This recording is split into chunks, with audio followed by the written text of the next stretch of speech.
안녕하세요. 교재 305페이지입니다. 건축법 뒤에 조금 남았습니다. 305페이지 4절 보게 되면 위반 건축물에 대한 조치입니다. 그래서 위반 건물에 대한 조치 해가지고 1번 허가 승인 취소 시정 명령, 2번 청문, 3번 위반 건물의 표지 설치, 4번 영업 기타 행위 허가의 금지 요청. 이런 부분은 이제 6월 달쯤에 여러분 스스로 읽어보세요. 중요한 게 아닙니다. 넘기면 5번 보면 이행강정 부가 있죠. 그래서 우리가 해야 될 것은 이행강제금입니다. 자, 이행강제금을 좀 중요하게 봐야 되는데요. 이행강제금 이런 얘기입니다. 건축법에 위반된 건축물입니다. 건축법에 위반된 건축물이 있다. 이거를 자, 예를 들어서 갑이 건축법에서 허가 받으려면 건축법에서 건축하려면 허가를 받고 해야 되는데 갑이 무허가로 건축을 했다 그럽시다. 무허가로 건축했다. 예를 들어서 무허가 건축했는데 얼마 했냐 그러면 한 1000제곱미터를 무허가로 지어놨다 할까요? 1000제곱미터면 대충 300평이네요. 300평 되는 건물을 지어놨다. 그랬을 때 이거를 갖다가 이 사실을 알고 있는 국가는 어떠한 조치를 취할 건가? 일단은 기본적으로 법을 어긋난 행위를 했으니까 먼저 뭘 해야죠? 처벌을 가야죠. 위반된 내용에 따라 가지고 벌금을 부과하든가 또는 그 위반된 사건이 경미하다 그러면 벌금 대신에 과태료를 부과합니다. 또 위반된 사건에 따라서 처벌하기 위해서 벌금, 과태료 부과하고 처벌과 별개로 뭘 해야 돼요? 시정명령합니다. 또다시 시정명령하는데 갑이 자 처벌하니까 처벌은 달게 받겠다. 즉 벌금은 내겠다. 그리고 시정하라 그러니까 여기에 불응합니다. 시정은 못하겠다. 이랬을 때 국가는 어떻게 할 거냐 이런 얘기. 또 처벌하고 시정해라. 안 하면 또 처벌하고 시정해라. 안 하면 또 처벌하고 시정해라. 이거를 계속 반복적으로 처벌하면 얘가 하겠지 안 하겠어요? 맞기 싫으면 하겠죠. 근데 문제는 처벌에 대해서는 한 가지 사건에 대해서는 한 번밖에 부과를 못하니까 똑같은 사건 가지고 두 번, 세 번 처벌을 할 수가 없다는 얘기입니다. 그래서 처벌을 받고 시정명령 했는데 그래 내가 처벌을 받겠지만 벌금은 내겠지만 시정은 못하겠다 라고 했을 때 국가가 취할 수 있는 조치는 뭐가 있냐는 얘기요. 첫 번째 방법은 뭐가 있겠어요? 대신해 주는 거. 대집행 절차에 대해서 대집행 절차해 가지고 철거할 수 있는 거고 그게 아니다 그러면 스스로 하게끔 심리적인 경제적인 압박을 줍니다. 압박을 줘서 하게끔 하는 제도가 이행강령 제도인데 자 불응하게 되면 다시 한번 계고합니다. 자 이러이러한 기간 내에 기간을 자주죠. 이 기간 내에 다시 한번 시정하라고 기회준다. 시정명령하고 두 번째, 이 기간 내 시정 안 하면 이러이러한 금액을 언제까지 부과한다? 시정할 때까지 부과할 것이다. 그걸 갖다 문서로 딱 보내는 거예요. 그러면 정상적인 사람은 이 금액도 클 뿐더러 이러한 금액 언제까지요? 끝까지 부과한다. 예를 들어서 1000제곱미터인데 우리가 돈 얼마 내 계산합시다. 건축물 가지고 있으면 세금 내야죠. 세금 낼 때 자, 제곱미터당 얼마 그런데 제곱미터당 예를 들어 10만원. 자, 제곱미터당 10만원짜리 건물 지어놨다. 무허가로. 그러면 가격이 얼마 받냐 그러면 시가 표준이 10만원이면 이 금액의 50%입니다. 그러면 5만원입니다. 곱하기 얼마라겠어요? 얘가 1000제곱미터 큰 걸 지어놨어요. 그럼 이 금액이 얼마 나오겠어요? 이러고 나오겠죠. 얼마 나옵니까? 이걸 갖다 1년에 몇 번 부과합니까? 1년에 2번 부과합니다. 1년에 2회. 그럼 얼마 나오겠어요? 세보세요. 공짜 써줄 테니까. 얼마 나옵니까? 1억 나오죠. 이 금액 언제까지요? 시정할 때까지. 이게 경제적인 압박이 됩니까? 안 됩니까? 심리적인 압박이 됩니까? 안 됩니까? 경제적, 심리적 압박입니다. 압박을 가해가지고 행정처분의 목적을 달성하겠다. 이 제도가 이행강제금 제도. 그랬는데도 얘가 이행을 안 한다. 그때는 어찌해야 돼? 이제 말했듯이 부과하고 그 다음에 징수해야 되는데 돈도 못 내겠다 그러면 그럼 어쩌면 되고 판단해요. 뭐 하면 된다 그때는 강제 징수한다. 한 번 하는 것이 아니고 언제까지? 시정할 때까지 1년에 2번씩 계속 부과하는 이 제도. 이렇게 해가지고 행정처분의 목적을 달성하겠다. 이 제도가 이행강제금 제도. 여러분들이 합격하고 난 다음에 실무하게 되면 이 내용 가지고 실무하게 되면 상담이 종종 들어옵니다. 사무실 딱 오픈하고 있으면 자, 대부분 남자 손님 들어오게 되면 예를 들어 김씨 같다 그러면 남자 손님이 뭡니까? 김 사장이죠. 여자 손님 오게 되면 대부분 무슨 여사 아니면 사모님 그럽니다. 중개하게 되면 이런 식으로 하게 되는데 김 사장이 와가지고 우리한테 와가지고 자 우리는 이식 이식 그러면 우리한테 자 이 사장 나 이거 벌금이 또 날라왔는데 또 들고 보여줄게요. 이거 어떻게 하는 게 맞아? 이런 질문이 들어오게 돼요. 일반인들은 모르기 때문에 하여튼 돈 내라고 나면 무조건 벌금. 과태료든지 벌금인지 이행강제인지 구분 못하니까 일반인 나오면 또 벌금 나왔는데 또 내라 나왔는데 어떻게 하지? 그럼 설명을 해줘야 돼요. 벌금하고 이행강제는 완전 다른 거예요. 벌금은 딱 한 번 내고 끝나는 게 한 번 내고 이행강제금은 시정할 때까지 내는 건데 이 사람한테 어떻게 알려주냐? 어떻게 해야 되냐 그러면 이행강제금 부과 금액이 있을 거 아닙니까? 이행강제금 부과 금액이 얼마 나왔는지 예를 들어서 이행강제금 부과 계약이 500 나왔다 500 그러면 1년에 얼마 내는 거예요? 한 번에 500 나왔으면 이거는 몇 번 낸다고요? 두 번 1년에 두 번 1년에 두 번 내면 얼마 낸다고요? 1000 1년에 1000을 낸다 당연히 1년 1000 내는데 그 위반 행위를 해가지고 벌어들인 수익이 있을 거 아닙니까? 수익이 위반 벌어들인 수익이면 수익이 1년간 얼마 돼요? 그러면 700이다 그럼 어찌하지? 시정하는 게 정상이에요. 시정하는 게 700 벌이면 시정했는데 700이 아니라 7000 번다 그럼 시정하겠습니까? 1000만 원 내고 계속 쓰는 게 낫지. 이 정도 내용들은 물론 이러고 설명하면 좀 아닐 것 같지만은 실전 가게 되면 부가 금액이 얼마인가 그걸로 해서 당신이 벌어들인 게 얼마인가 비교해가지고 시정하는 게 맞고 안 하는 게 맞고 그 정도 상담은 할 수 있어야 된다 이런 얘기예요. 근데 이런 내용들이 이런 질문들이 의외로 종종 많이 들어옵니다. 이행강제금은 실무하다 보면 이런 게 의외로 질의가 들어요. 거기에 대해 설명을 할 수 있어야 돼요. 자, 1번 의의입니다. 이행강제금이란 벌금이나 과태료를 갖는 일회성 처벌입니다. 한 가지 사건에 대해서는 한 번밖에 처벌 못한다. 이중처벌 금지원칙입니다. 일회성의 제한 때문에 벌금이나 과태료 처분이 실효성을 거주지 못하고 있다는 점을 감안해서 위반행위 시정이 이루어질 때까지 위반자에 대해서 일정 금액을 계속적 반복적 부과 징수함으로써 위반자의 심리적 압박이죠. 경제적 심리적 압박을 통해 가지고 행정처분의 목적을 달성하겠다. 이 제도가 어디에 있는가? 국토계획법에 있습니다. 두 번째 건축법에 있고 세 번째 농지법에 있습니다. 중개사 10회 시험 문제입니다. 이행강제금이 규정되어 있는 법률이 무슨 법이냐? 국토계획법, 건축법, 농지법이다 그 정도 알고 나머지 내용들은 지금 봐봤자 별 의미가 없어요. 지금은 이행강제금이 뭔가 이행강제금이 뭐냐? 위반 건물에다 뭐 하고 처벌하고 뭐 했다? 시정명령했다.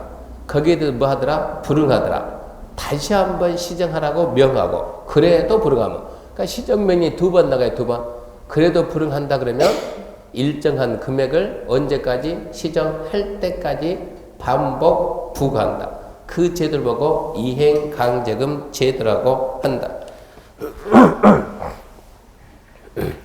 나머지 내용은 딱 기억고 나중에 수업하더라도 여러분들 뭐 하냐 그러면 동글뱅이 2번에 기억이 있죠? 2번에 기억. 위반된 내용이 뭐 위반했냐? 건폐율 용적률 초과 또는 무허가 무신고 건축. 박스 안에 얼마 나옵니까? 100분의 50. 밑에 니은 보게 되면 기타는 박스 안에 얼마 나요? 100분의 10. 그 부분을 나중에 암기할 거예요. 위반된 내용이 뭘 위반했냐? 위반된 내용이 뭐 위에 건폐율 초과, 용적률 초과, 무허가 건축, 무신고 건축. 그러면 100분의 50. 4개 뺀 나머지 전부 다 뭐다? 100분의 10. 그 금액을 307페이지 3번의 디귿 봐요. 3번의 디귿. 허가권자는 최초 시정면이 있었던 날을 기준으로 1년에 몇 회요? 2회 이내에서 시정 명령이 이행될 때까지 반복해서 부과징수할 수 있다. 그 부분만 집중적으로 암기하는 거예요. 건폐율 용적률 초과, 무허가 무신고 건축 100분의 50, 기타 100분의 10, 연 몇 회 이내에서 2회 이내에서 시정할 때까지 반복 부과징수할 수 있다. 그게 타겟입니다. 나머지는 더 보지 말고 넘어갑시다. 다음 넘어가게 되면 이제 5절에서 면적, 높이, 층수입니다.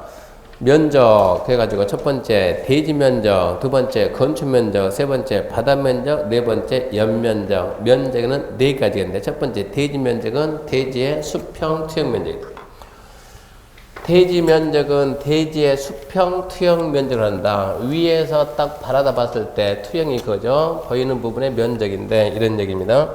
대지가 이런 식으로 있다. 이러고 있다 그러면 이랬을 때 대지 면적은 수평, 이게 수평입니다. 투영.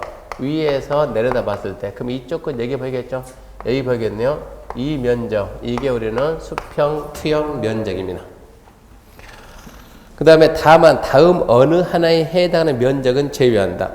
1번 법제 40조 1항 단서에 따라 대지의 건축성이 정해진 경우 건축성과 도로 사이의 대지 면적.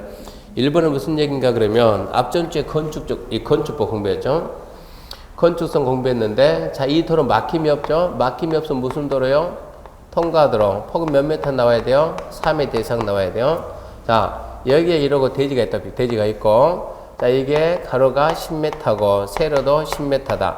이러면 이 토지 면적, 이 땅 토지 면적 얼마입니까? 가로 세로 100이죠. 100제곱미터인데 자, 여기에 지금 반대편에 뭐가 있냐? 하천이 있다. 그리고 이 도로폭 몇 메타냐? 3m 도로다.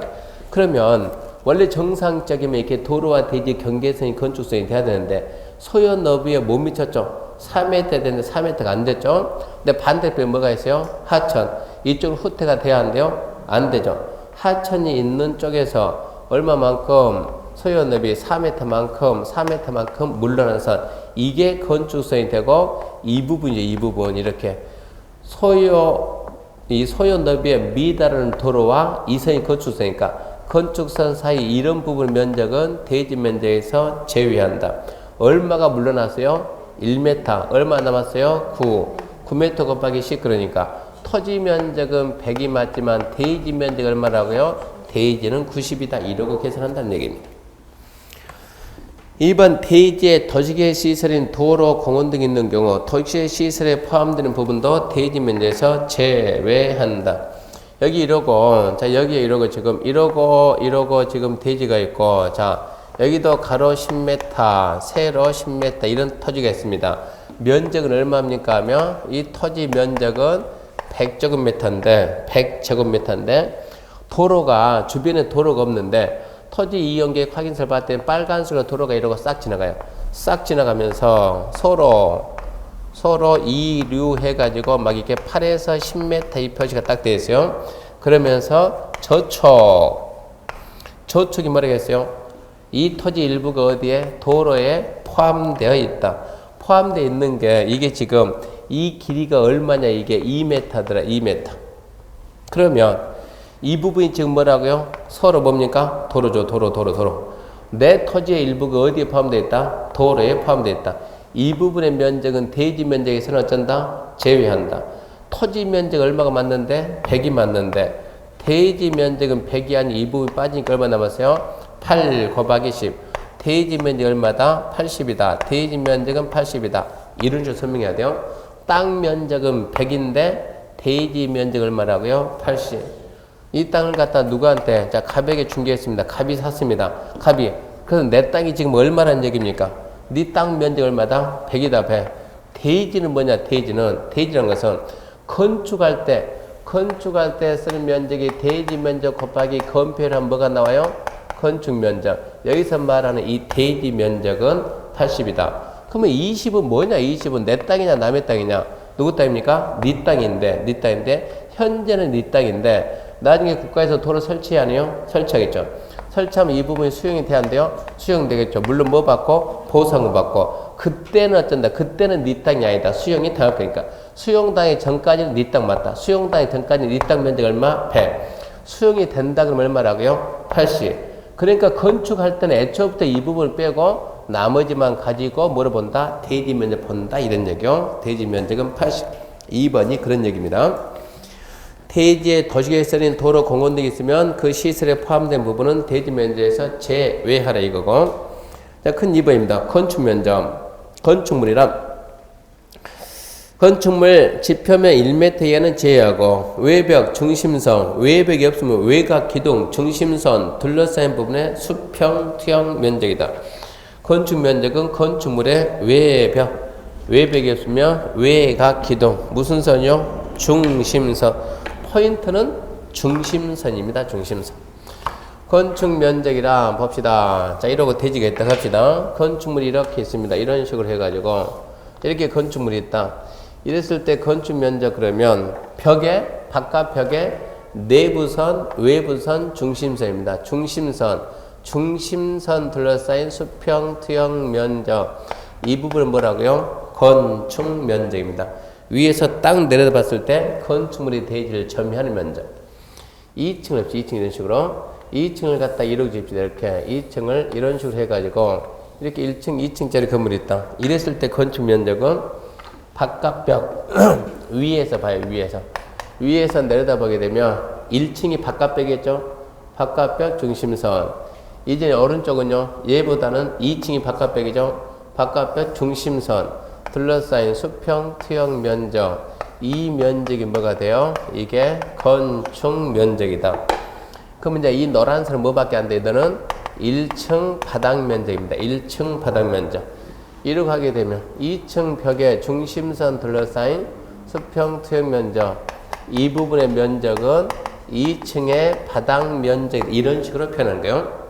그래서 건축 면적은 건축물 위에서 내려다봤을 때 건축물이 대지를 얼마나 점유하고 있는가, 가리고 있는가. 그게 건축 면적입니다. 근데 가로 안에 나와 있듯이 지표면에서 1m 이하는 제외한다는 얘기입니다. 이러고 지금 대지가 있고 이러고 건축물 이러고 있는데 건축 면적 그러면 위에서 봤을 때 중심선 둘러싸인 수평 투영 면적인데 옆에 이런 게 떠 있어요. 이렇게 위에서 보면 얘가 보입니까? 안 보입니까? 보이죠. 그랬을 때 이 부분의 높이를 재가지고 높이 1m 이하다. 이런 부분은 건축 면적에 포함을 안 하겠다. 이런 뜻이에요. 그래서 건축 면적은 건축물의 외벽이 없으면 외곽 기둥, 포인트는 중심선, 둘러싸인 수평 투영 면적. 그리고 다시 건축물 가로 안에 지표면에서 1m 이하 부분은 제외.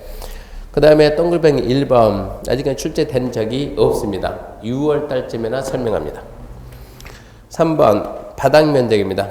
바닥 면적 건축물의 각 층 또는 일부로서 벽, 기둥 그 밖에 이하 비슷한 구역의 중심선 포인트는 중심선 내부선, 외부선, 경계선, 중심선 무슨 선이요? 중심선 중심선 둘러싸인 수평 투영 면적입니다. 이걸로 보게 되면 이거죠.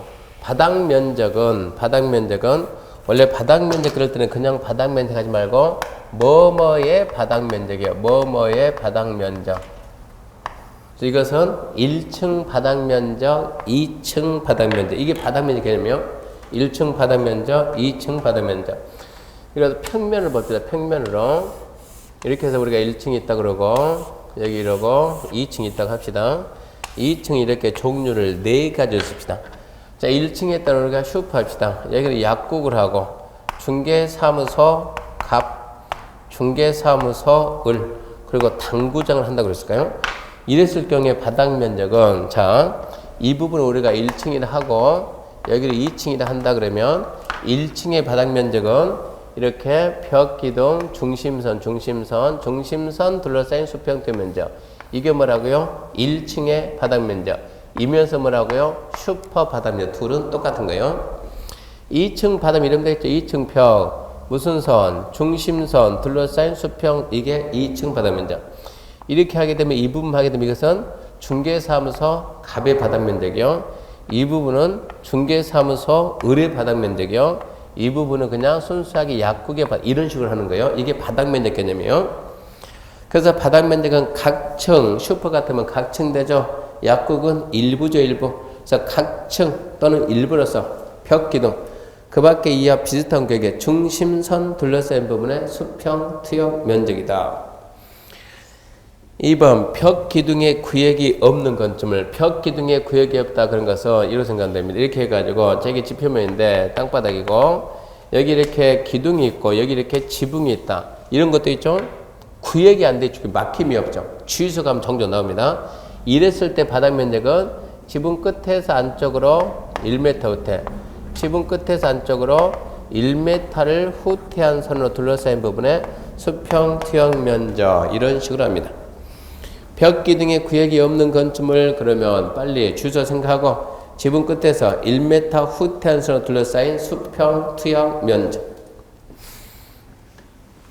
3번 발코니 얘는 4월달쯤에 납시다. 4월달에. 4번 필로티란 말이 자주 나니까 필로티 그러면 얼른 1층 주차장을 빨리 연상하시고 1층 주차장.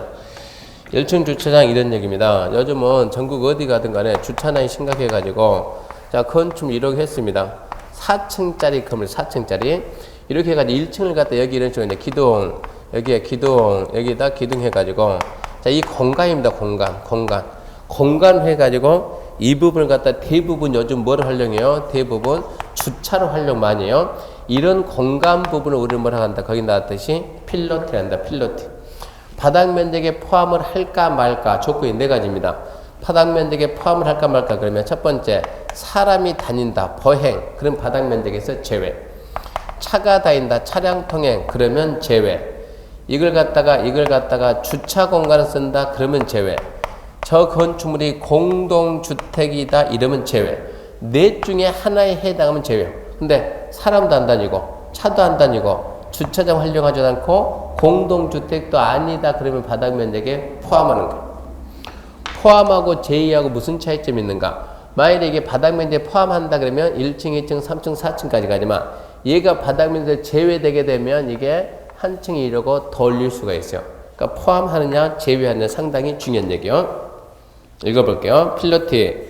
그 밖에 비슷한 구조. 바로 건너뛰고 구조의 부분은 그 부분이 공중통행 사람이 다닌다죠. 차량의 주차.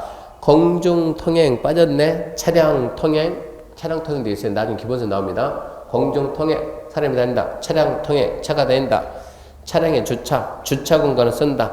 그리고 공동주택이다. 그러면 산입하지 않는다. 제외. 넷 중에 어느 것도 아니고 사람도 안 다녀. 차도 안 다녀. 주차 공간도 안 써. 공동주택도 아니다. 그러면 포함.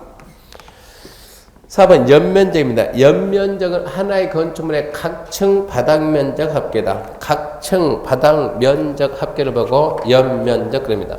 하나의 건축물의 각층 바닥 면적의 합계가 연면적이요.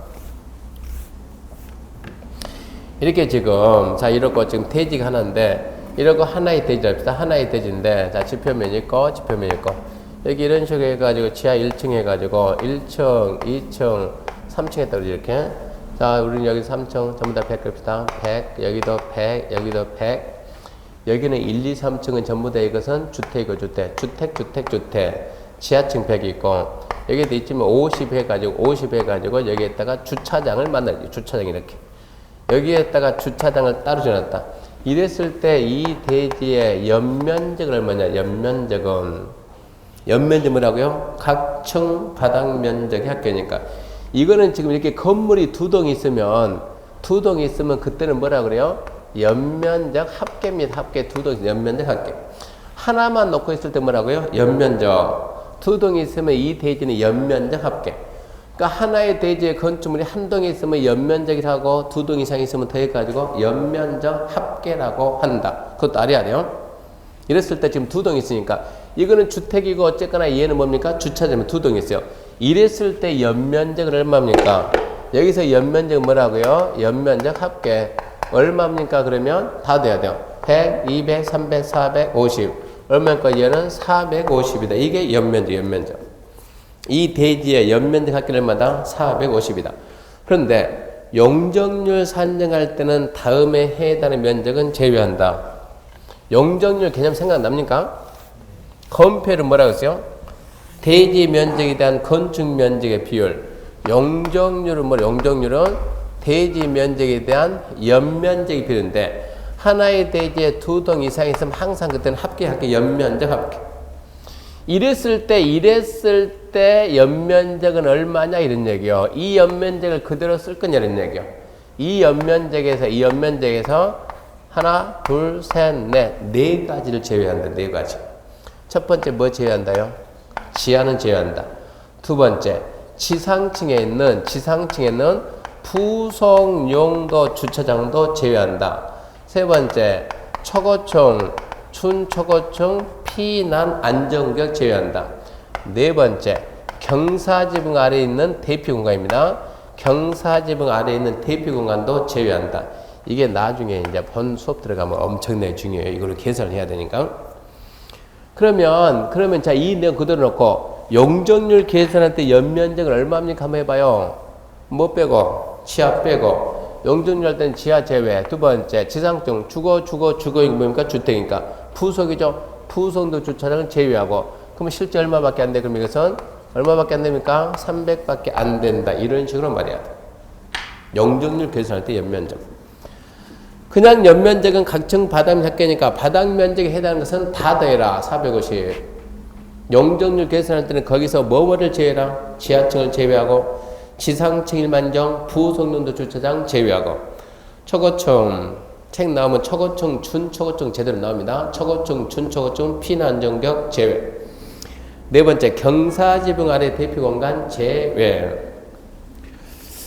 층고 설명했죠? 지하층 하면서 지금 듣고 있는 바닥에서 위층 바닥 구조체 윗면에서 윗면까지.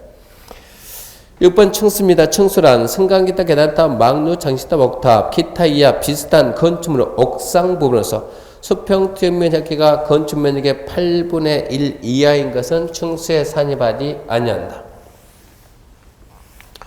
층수가 종종 나오는데 첫 번째 이 얘기입니다. 자, 이 건물이 몇 층짜리 건물이냐?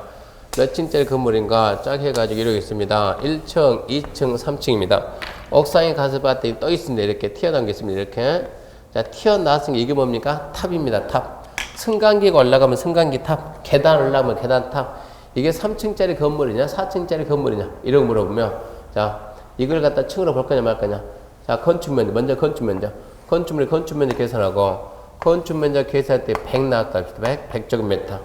자, 탑 부분의 수평 투영 면적 계산했더니, 이제 이 면적이 있을 거 아니에요? 면적이 마일에 10제곱미터 나왔다. 면적이 20제곱미터 나왔다. 이랬을 경우에 층으로 볼까 말까? 그럼 우리나라는 8분의 1이 기준입니다.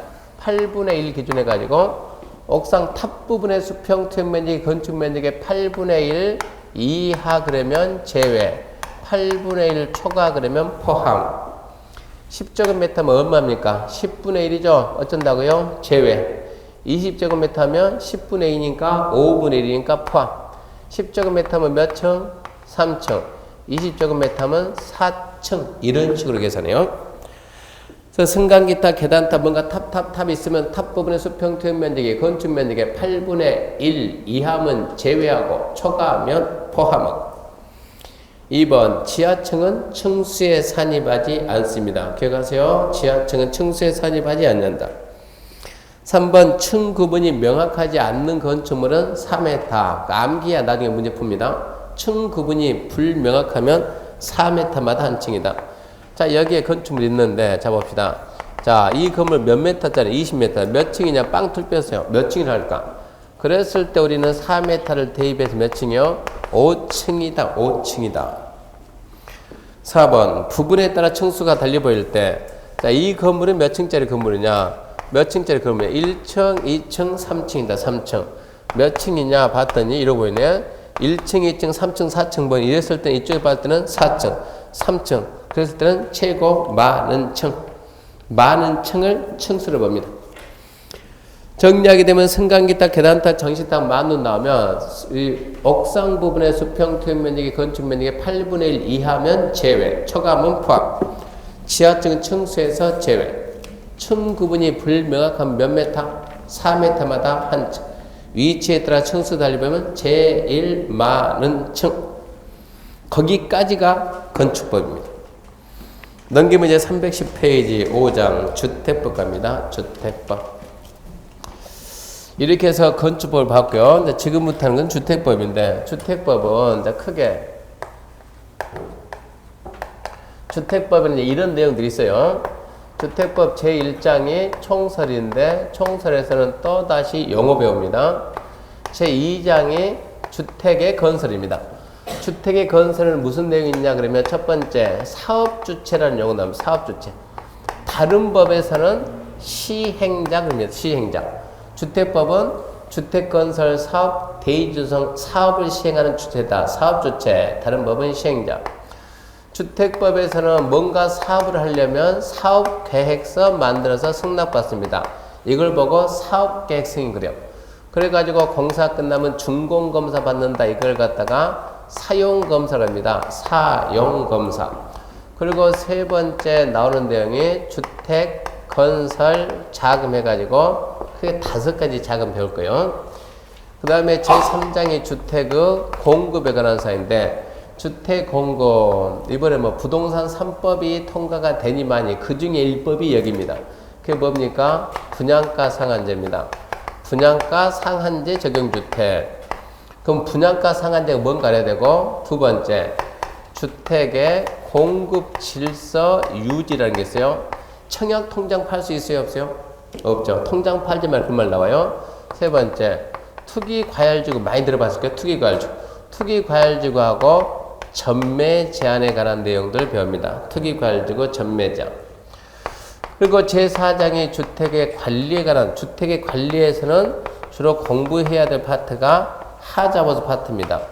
제5장이 주택거래 신고제도입니다.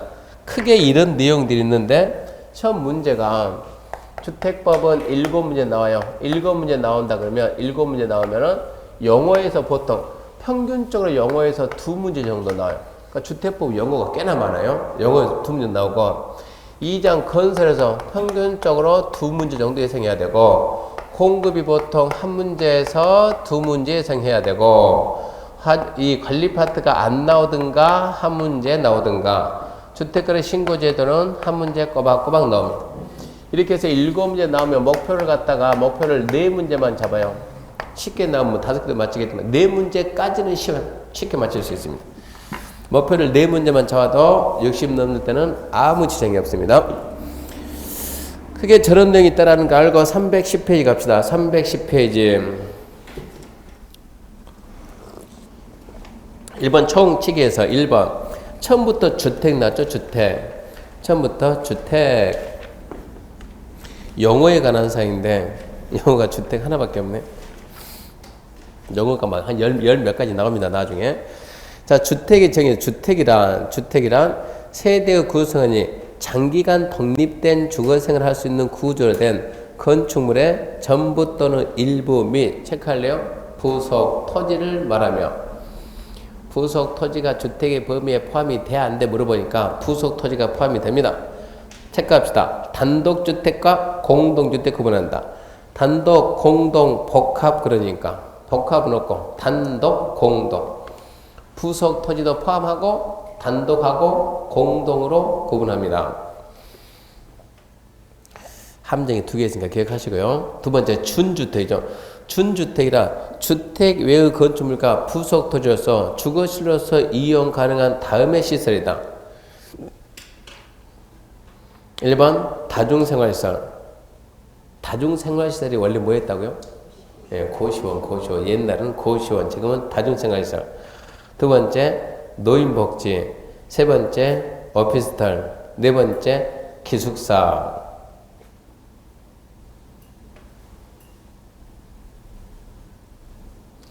암기해야 돼, 암기. 단순한데 시험 정도 나옵니다. 다음 중 준주택인 것은, 준주택이 아닌 것은 이런 게 시험 문제니까. 다중생활시설, 노인복지, 오피스텔, 기숙사.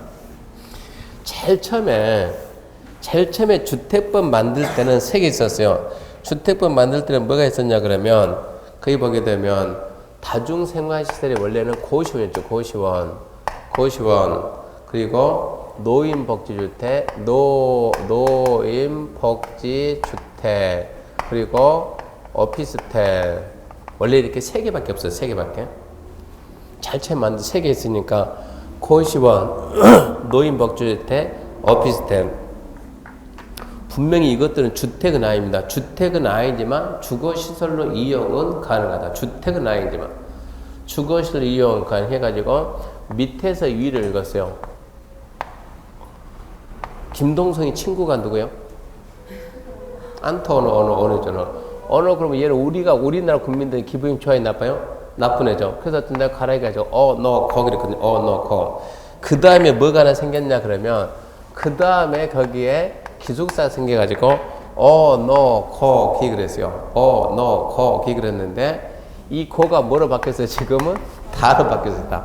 그래서 지금은 어노다기로 암기요. 어노다기. 어노기다 그러든가 다기 그러든가 하여튼 암기는 해야 돼. 암기는. 분명히 이것들은 건축법 시간에 배웠잖아요. 다중생활시설이 뭡니까? 이종건생이죠. 이종건생, 노인복지, 오피스텔, 기숙사 이런 것들은 전부 다 건축법 시간에 주택을 안 받지만 주택법에서는 그래도 주거시설도 이용이 가능하니까 주택이 준하는데 그래서 준주택이죠. 준주택. 다 암기하시고 그 다음에 주택의 종류 해가지고 단독주택 그리고 공동주택 단독 공동 설명 다 했습니다. 단독하고 공동의 차이점은 뭐였어요?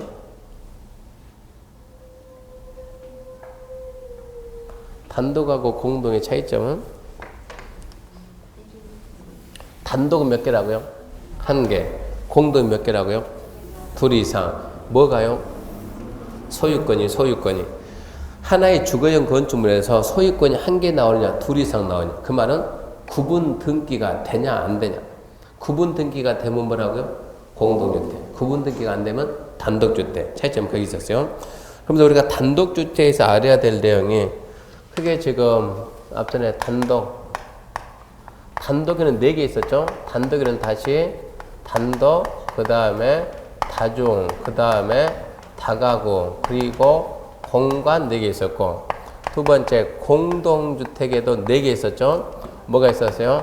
아파트, 그리고 연립, 그리고 다세대, 그리고 기숙사 이러고 있었는데 지금 이렇게 분류한 게 이거 무슨 법에서요? 우리나라 건축법에서 모든 건축물을 분류할 때 이런 식으로 하는데 건축물 중에는 단독주택이 있고 공동주택이 있는데 이거 보게 되면 이것 좀 잘 봐봐요. 공동에는 뭐가 있다? 아파트, 연립, 다세대, 기숙사. 건축법은 기숙사를 뭐로 보지만 공동주택으로 보지만 주택법은 기숙사를 주택으로 보지 않고 뭐로 본다? 준주택을 본다. 이거 좀 기억하시고 주택법은 주택을 인정 안 해요. 그러면서 우리가 알아야 될 내용은 하나, 둘, 셋, 넷, 다섯 이 숫자를 아는 게 하라고. 다중 뭐라고 했어요? 다중? 네, 중33. 중33 그러면 3층 이하 연면적 얼마라고요? 330이요. 다가구 주택은 3개층 이하이고 한 동에서 주거용으로 사용된 바다면 합계 660 이하이고 19세대 이하이고 아파트는 몇 개층 이상이요? 5개층 이상이고 연립은 4개층 이하 다세대도 4개층 이하 연립은 한 동에서 주거용으로 사용되는 부분에 바닥면積 660 초과하고 다세대는 660 이하다 이걸로 구분했죠. 이 숫자는 반드시 암기하고 있어야 됩니다.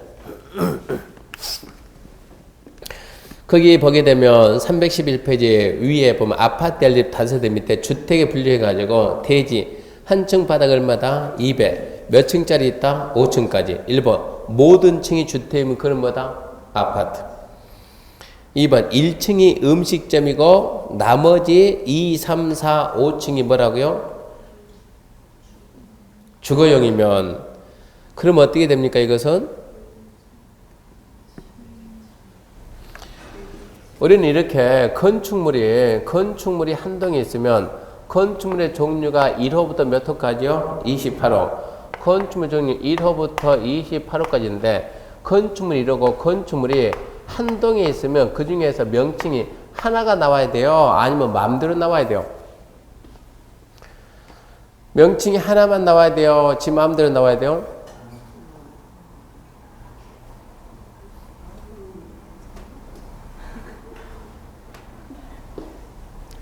송도 가게 되면 뭐 70짜리 건물에 제일 밑에다는 판매용수고 송도 가게 되면 1층부터 15층까지는 판매 15층부터 30층까지는 주거용 30층부터 50층까지는 업무용 50층부터 70층까지는 주거용 이거 명칭을 뭐라고 붙일까 이거? 판매라고 할까요? 주거라고 할까요? 업무라고 할까요? 1번부터 28번 안에 복합이란 말이 있어요, 없어요? 없어요, 없어요. 그런 말 없는 거예요. 복합 그런 게도 있어요. 하나의 건물에서는 절대 명칭이 하나 나온다 그런 생각하면 안 돼요. 하나의 건물의 명칭이 붙이기 나름입니다. 이 부분은 15층까지 뭐라고 붙는다? 판매시설. 16층부터 30층까지 뭐라 한다? 공동주택 중에서 아파트. 31에서 50층까지 뭐라 한다? 업무시설.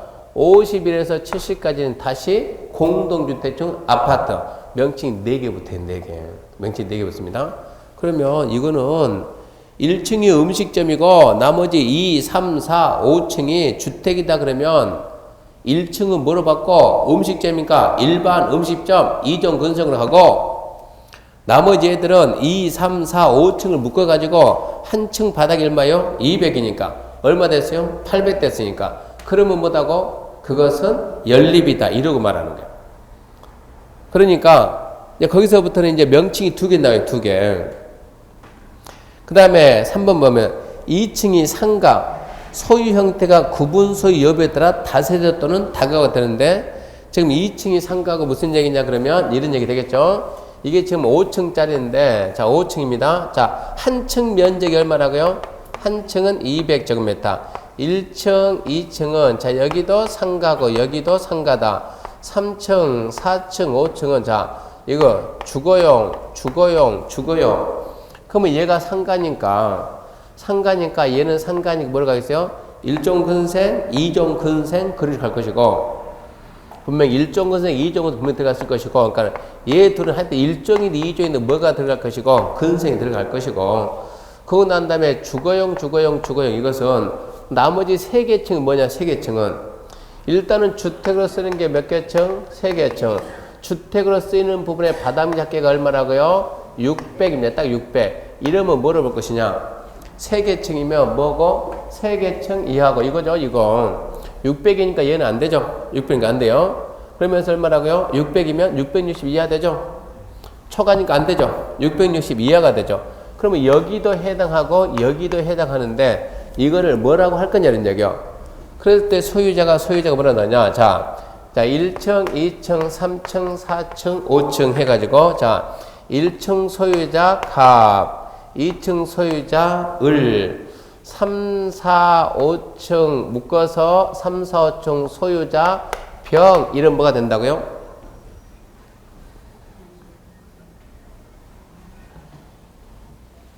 이거는 주택인데 뭐가 된다? 이것은 다가구요. 단독에서 다가구.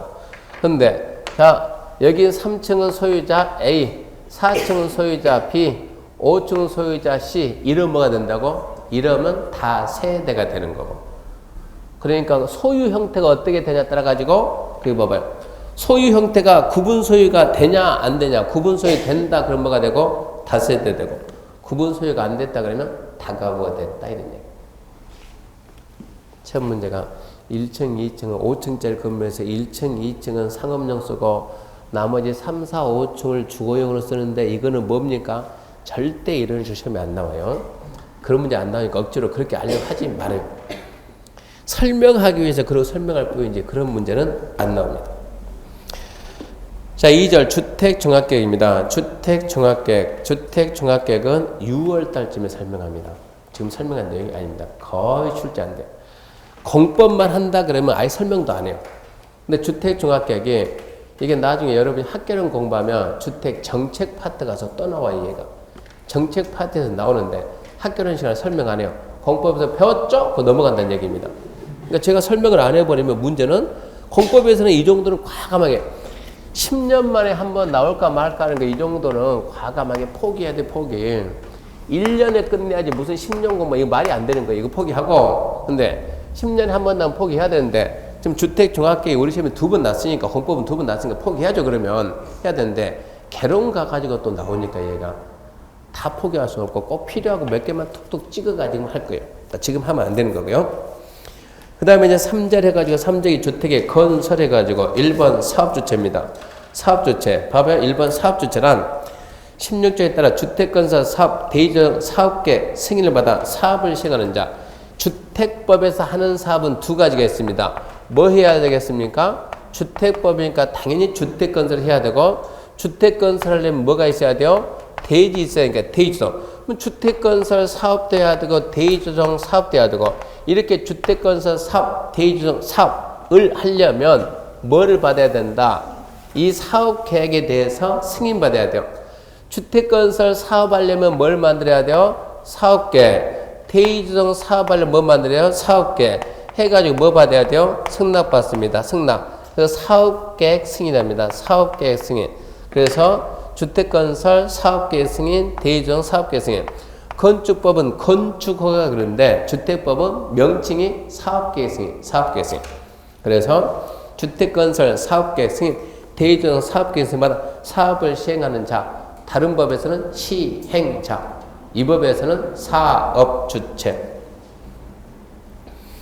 공공이냐 민간이냐 이거는 구별의 실익이 없고 단지 사업주체는 국가도 있고 지자체도 있고 토지공사도 있고 지방공사도 있고 5번 등록사업주체 줄좀 끄면 등록사업주체 6번 주택건설 사업을 목적으로 설립된 공익법이 7번 주택조합도 있고 8번 고용자도 있고 9번 토지소유자도 있는데 우리가 필요한 것은 5번 등록사업자란 말이 필요합니다. 등록사업자.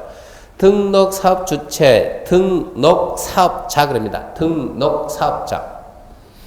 밑에 2번 봐봐요. 등록사업주체, 연간 책값이죠. 연간. 연간 그 말은 1년 동안, 1년 동안. 단독주택은 20호, 공동주택은 20세대. 도시형 생활주택이면 도시형 생활주택의 경우와 원룸의 주택과 그 밖의 주택을 1세대 함께 건축하면 30세대. 또 연간 10,000제곱미터 이상 대지를 조성하는 자는 국토부 장관에게 등록해야 된다. 도생 들어봤나요? 도생? 도생? 도생 들어봤어요? 안 들어봤어요? 제가 밖에 나가서 또 실무한다고 밖에 나갈 수 있는데 실장들이 도시형 생활주택 생긴 지 그렇게 오래 안 됐잖아요. 밖에서 자격증 없이 근무하는 여자 직원들이 대부분 실장입니다. 실장. 자격증 없이 근무하는 여직원들이 실장인데 실장들이 도생 그러니까 저는 왜 도생이라고 할까? 실장들이 도생을 설명하는데 얘는 분양가 상한제가 적용이 안 됩니다. 분양가 상한제가 적용이 안 되니까 아주 좋아요. 이렇게 얘기하는 거예요. 나 공부 좀 했는데 어떻게 알았지? 근데 도생이 이 친구들은 도생 말 들었는데 도생 그러면 요즘 분양한 거 전부 다 뭡니까? 1억이면 아파트 4채. 이거 들어봤나요? 2천 투자하면 이거 현수막가 얼마나? 2천만 원 투자하면 2천만 원 투자하면 월 45만 원 확정. 이런 현수막 못 봤습니까? 봤죠? 수익률이 얼마? 이거 따지는 거예요. 자, 2천 투자해서 월 40 확정해가지고 연 수익률이 말이 13% 막 이런 거 하잖아요. 이거. 그럼 어떻게 무슨 소리냐 이게? 2천만 원 투자했다. 이게 도생 중에서 뭡니까? 도생 중에서 원룸형입니다. 원룸형. 원룸형인데 얘는 아파트인 원룸형. 그러니까 먼저 도생을 쓰고 이게 나와야 되는데 도생이 지금 빠져버렸는데 원룸형에다 투자하게 되면 자 투자 금액이 분양가가 얼마입니까? 분양가가 얼마다? 7천만 원이다. 분양가 7천만 원. 자 융자가 얼마냐? 융자가 5천만 원에도 5천만 원. 융자 5천만 원. 그러면 실투자 금액이 얼마냐? 2천만 원이다. 세금 내고 등기하고 거기까지 하게 되면 2천 몇백 하게 되면 안 오니까 그냥 그건 네 알아서 할 일이고 이런 식으로 해서 이제 분양을 해요. 실투자 얼마라고요? 2천. 그럼 5천에 대한 이자. 자, 지금 이자 몇 프로 납니까? 3%요? 자, 3%, 3%. 그럼 3% 하게 얼마 납니까? 5, 3, 15. 얼마라고요? 150만 원입니까? 150만 원? 35니까 나누기 12 빨리 해봐요. 그럼 얼마 납니까? 12 하게 되면은 한 달에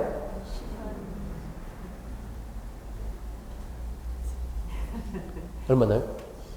12만 5천 그럼 13만 자, 한 달 13만 원 잡아주고 그러면 자, 이게 지금 월세 넘으면 45만 원이니까 자, 45만 원 빼십시다. 45만 원. 얼마 나옵니까? 32만 원. 곱하기 12개월. 하면 얼마 나와요?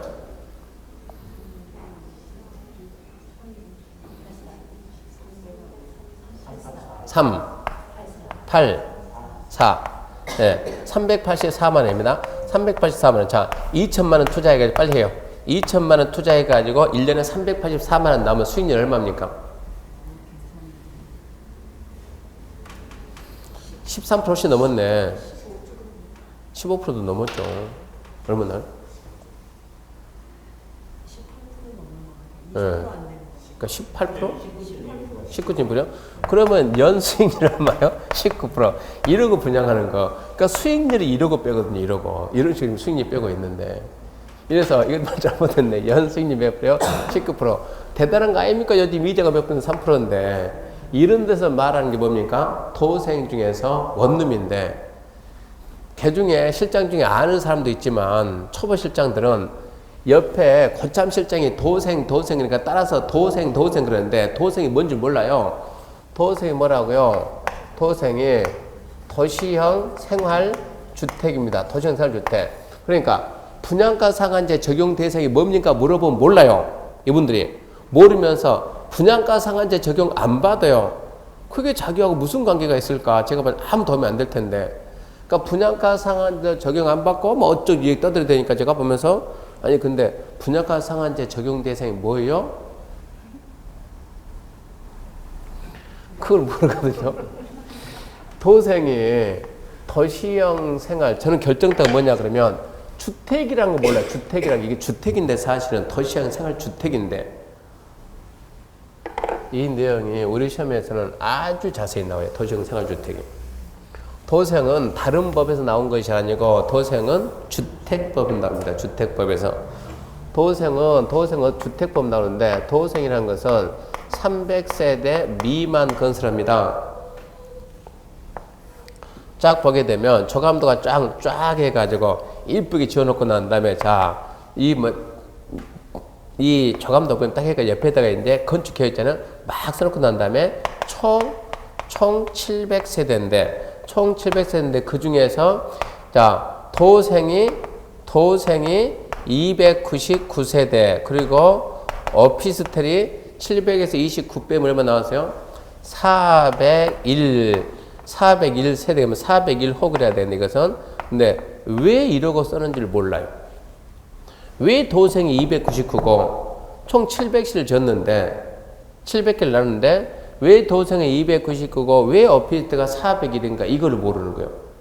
도시형 생활주택은 최대 몇 개까지요? 300 미만이니까 299밖에 안 돼요. 그러면서 면적은 전용 면적이 85 이하라고. 도시형이요? 시골형이요?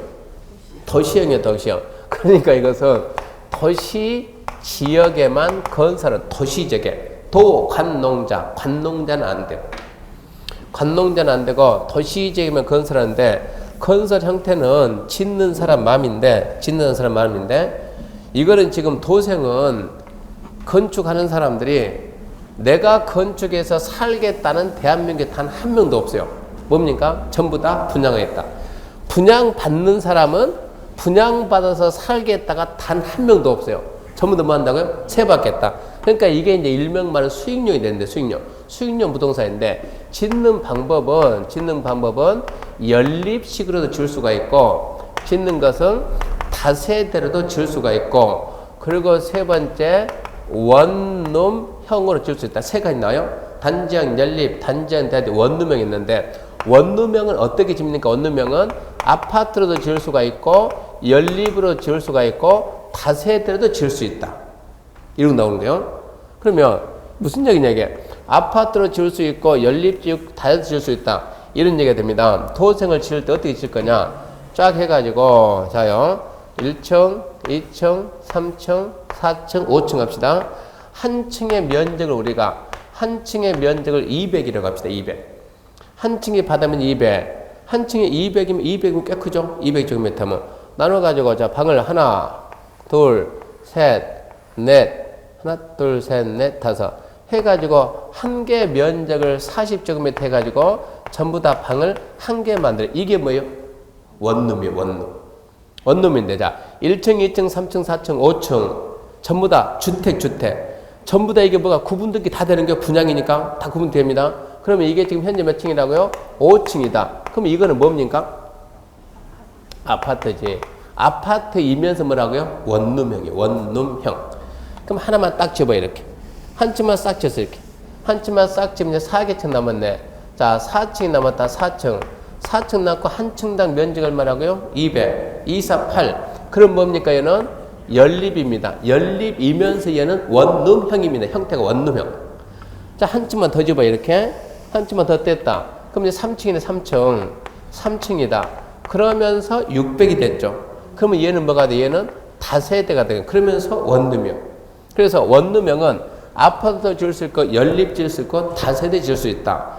그러면서 주 타겟이 원룸형이지 이런 것들은 시험에 나온 적이 없고 낼 게 없어요. 낼 게. 원룸형을 뭐라는 원룸형은 자 이렇게 중간에 복도입니다. 복도.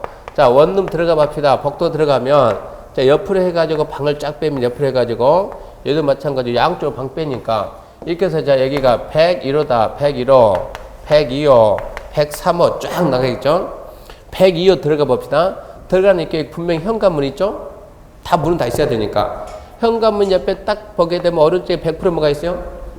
신발장 있고 신발장은 다 있어요. 신발장 있고 왼쪽 보면 신발장 있고 오른쪽 딱 보게 되면 오른쪽에 뭐가 있습니까? 여기에 욕실이 있고 욕실 있고 진주하고 서울하고 차이점이 난간난 거 봅시다. 이게 지금 102호인데 욕실 옆에 가서 보면 여기에 주방이 있습니다. 욕실 문이 이러고 있고 근데 여기에 주방이 있고 싱크대 있고 여기에 가스레인지인데 그 가스레인지가 불이 안 나는 가스레인지 있더라고요. 그게 뭐예요? 아, 그 인덕션입니까? 어떻게 잘 알아요? 영화에서 봤어요. 영화에서 봤어요? 네. 아니 저는 이게 지방 가가지고 그러니까 제가 지방 가서 이게 난로는 난로인데 불이 안 나고 뭐라 그럽니까? 그거 뭡니까? 그랬더니 전기난로. 지방 가서 얘기했더니 다양한 거예요. 그 중에 한 사람이 뭐라 하던데 그러니까 이게 지방하고 서울이 차이점이에요. 서울은 바로 인덕션 난로 지방에서 몰라요. 제가 세 군데 딱 가서 말하니까는 여기서 말하면 이게 전국 방송이니까 그 지역 사람들 뭘 할 것 같으니까 하여튼 제가 A, B, C 갔는데 A라는 동네가 가장 몰라 인덕션이라는 말을 갖다 거의 몰라요. B 가니까 한 3분의 1은 알아요. C 가니까 한 3분의 1 알고 그러다 보니까는 지방에는 이게 아마 전파가 안 된 모양이요. 이게 화재가 안 나고 좋아요. 화재가 안 나고 불꽃이 없으니까 전기가 지나서니까 이 밑에는 100% 뭐가 있어요? 네. 세탁기 넣어야 되는 세탁기 넣고 네, 드럼스탁기 넣어놓고 그러고 난 다음에 이게 자기가 지금 원룸은 전부 다 분양하는 겁니다. 분양하는 거. 일반인들은 우리가 연립 원룸하고 그런 거 분양한 거 아니에요? 혼자서 이렇게 해가지고 혼자서 개인이 집 져가지고 전부 다 원룸 만들어가지고 하잖아요. 원룸 만들어 방 하나씩 세주고 돈 얼마 받는 거. 이거는 단독주택이고 단독이면 이건 구분 등기 안 되고 있으니까 단독이고 이거는 구분 등기되게 뭐 이것은 공동이고 그럼 이것은 단독으로 해놓은 원룸은 대부분 여기에 베란다가 들어가요. 베란다가 지 마음이니까. 근데 공동의 원룸은 베란다 들어가면 안 돼요. 구분하면 안 되고 딱 막아서 이쪽이 되든 자고로 이쪽이 되든 반드시 뭐가 들어가야 돼요? 보일러 있어요. 보일러가 있어야 되는 거예요. 이렇게 해가지고 이게 지금 원룸입니다. 대부분 대한민국 원룸은 다 이런 형태입니다. 이런 형태. 그래서 시험 문제는 자 이게 도시형성을 뭐라고요? 주택입니다. 그래서 첫 번째 뭐가 있어야 되냐? 자 저렇게 욕실하고 화장실하고 주방은 부엌은 반드시 있어야 된다. 이런 게 시험 문제. 도시형 생활주택이니까 뭐래요? 주거 생활을 해야 되니까 있어야 된다. 두 번째 저기 있는 욕실하고 보일러실을 제외한 부분은 공간이 몇 개입니까? 하나의 공간이다. 하나의 공간.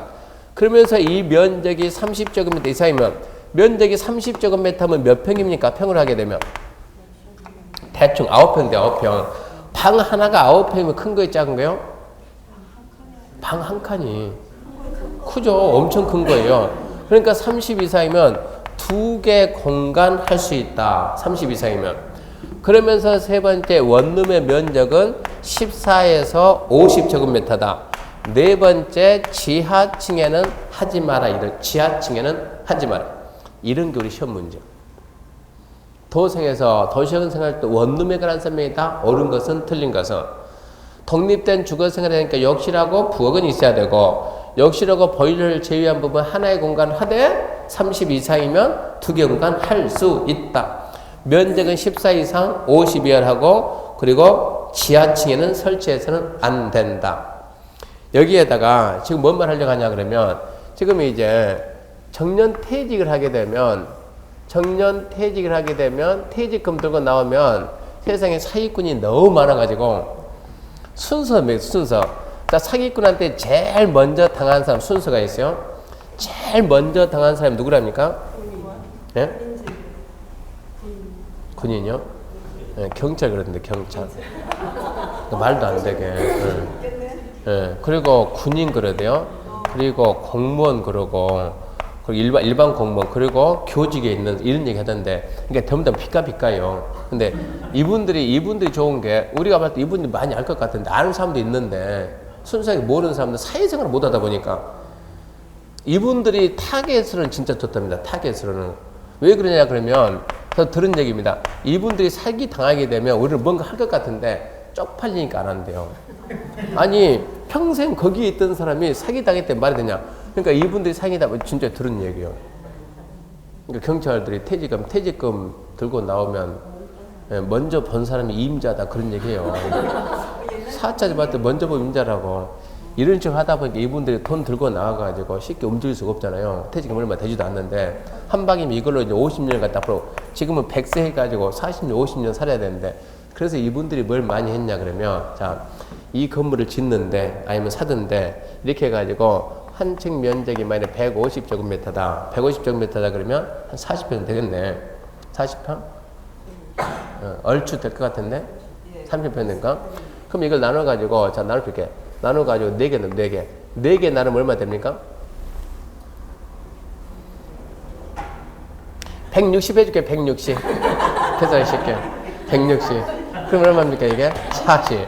40이면, 그러면, 40이면 이게 몇 평 되겠어요? 9평 됩니까? 9평? 9평 넘겠는데? 3, 12평, 12평. 12평 정도 해가지고 이걸 갖다가 전부 다 원룸 만들어가지고 이게 전부 다 분양돼, 분양. 이거 분양됩니다.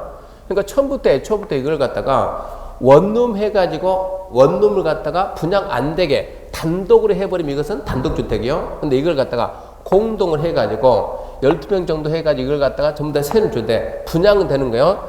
그러면서 마지막 꼭대기층은 하나로만 해가지고 자기가 살아요. 여기는 주인이 살고 나머지 전부 다 세줘가지고 월세 한 4, 50만원 4, 50만 정도 해가지고 이걸로 나중에 이제 버틴다는 얘기요. 이런 개념을 해놓는 거. 이게 지금 전부 다 이거는 원룸이고 이거는 원룸이니까 전부 다 분양이 됩니다. 분양이 되는 거요. 필요하면 분양할 수 있는 거고 이런 식으로 해가지고 원룸형하고 도시형 생활주택은 85를 넘으면 안 돼요. 얘는 160이에요. 160. 그러니까 얘는 도시형이 아니에요. 그러니까 이게 원룸형하고 비도시형 1세대가 들어있게 원룸형하고 비도시형 1세대. 이걸 보고 우리는 일명 뭐라고 하냐? 퇴직자용. 이렇게 짓는 게 이게 소득을 꽤 많아 이게 많았단 얘기요. 이런 식으로 했을 때는 30이다. 지금 312페이지 맨 밑에 등록 사업자 설명하려고 지금 연간 줄 거면서 연간 1년 동안 단독 20%, 1년 동안 공동 20세대, 도생이면 30세대, 그 다음에 줄 거 봐요. 원룸형 주택과 그 밖의 주택 1세대. 그게 주로 이겁니다. 퇴직자용 이런 식으로. 그렇게 할 때는 30세대입니다. 그렇게 주택건설 사업을 하거나 연간, 또 줄 거예요. 연간. 이 포인트가 연간입니다. 1년 동안. 10,000제곱미터 이상의 대지 조성 사업을 시행할 때는 체크합시다. 국장에게 등록해야 된다. 근데 그 숫자는 우리가 암기 좀 해줘야 될 숫자입니다. 연간 그랬으니까 1년 동안 연간입니다. 1년 동안 단독주택 우리가 호구는 호. 단독은 호니까 단독은 20% 이상. 공동입니다. 공동은 세대 그래 세대 20세대 이상. 공동은 20세 이상인데 아까 얘기했듯이 도생은 전부 다 공동이지 단독이 아니에요. 도시형 생활주택은 전부 다 공동. 근데 자 도생이다 그러면 그때는 30세대 이상. 도생 중에서 원룸형하고 비도생 1세대 너무 기니까 줄여가지고 퇴직자용 그럼 알아먹어 퇴직자용. 퇴직자금은 몇 세대라고요? 30세대. 또 연간 대지입니다. 대지. 연간 대지를 만저금 몇 대 이상. 이 규모 이상 우리나라에서 하고 싶으면 국토교통부 장관에게 뭘 해야 돼요? 등록을 해야 됩니다. 등록. 등록을 하게 되면 이자를 보고 우리는 뭐라 하냐 이제 등록사업자라 합니다. 등록사업자. 이 명칭을 빨리 익혀야 돼요. 등록사업자 명칭. 이 개념을 알아야 나중에 도시개발법 시간에 등록사업자가 어쩌고 저쩌고, 도정법 시간에 등록사업자가 어쩌고 저쩌고. 등록사업자가 뭔 줄도 모르는데 등록사업자 말하면 이해를 못하니까. 등록사업자는 간단하게 1년 동안 20, 20, 30, 30만 명색에 우리나라에 있는 건설회사가, 우리나라에서 명색에 건설회사가 1년 동안 이만큼 못한다 그러면 그 건설회사 때려쳐야 돼요.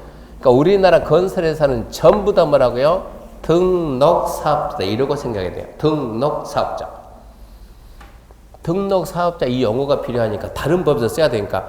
등록사업자가 뭡니까? 그러면 주택법에서, 쉽게 말하면 주택법상 건설업자인데 주택법에서 1년 동안 20, 20, 30, 30만 하려고 국장에게 등록하게 되면 법률적으로 뭐라 한다? 등록사업자를 한다. 이 개념을 알고 넘어가야 돼요. 그래야 개발법하고 도정법 할 때 자연스럽게 넘어갈 수 있습니다. 그자가 그 2번 등록사업주체 민간사업자 5번이죠. 등록사업주체. 그럼 뭐라? 원래 등록사업주체 이 말 대신에 등록사업자 그래요. 등록사업자. 그래서 등록사업자가 누군가는 알아야 됩니다. 잠시 쉬고 계속합시다.